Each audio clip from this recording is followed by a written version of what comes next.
میگیری میلرزه دلت،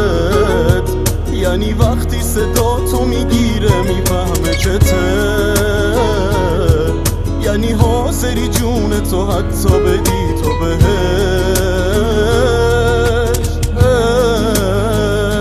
عشق، یعنی عطر تنش بمونه رو تنت همیشه، یعنی حتی یه ثانیه هم نباشه نمیشه، توی حال بدیات مثل آب روی آتیشه.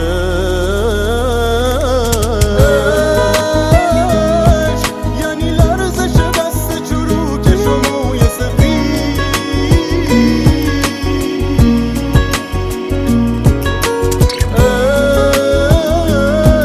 مگه میشه اصلا آخه دیگه جز تو رو دید، جز تو رو دید.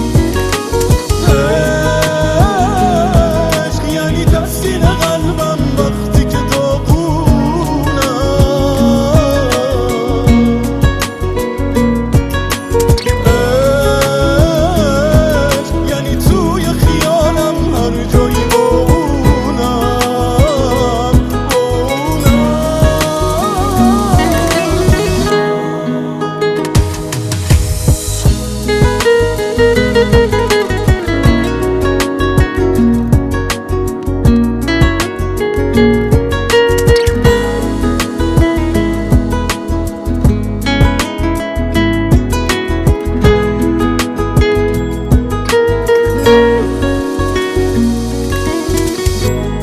همه کس من تویی، هوا و نفس من تویی، توی شبای تار قلبم ماه قشنگ دل من تویی،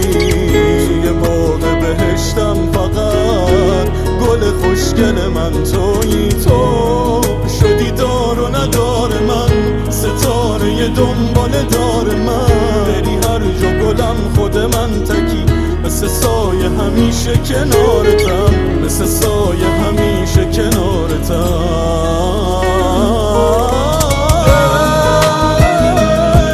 یعنی لرزش دست چروکش و موی سفید،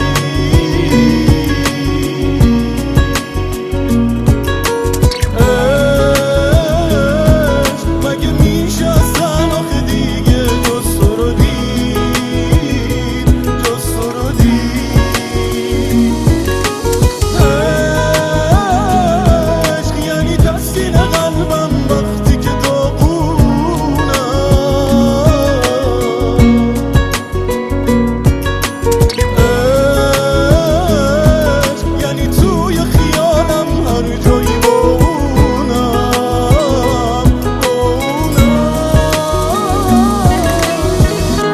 حسین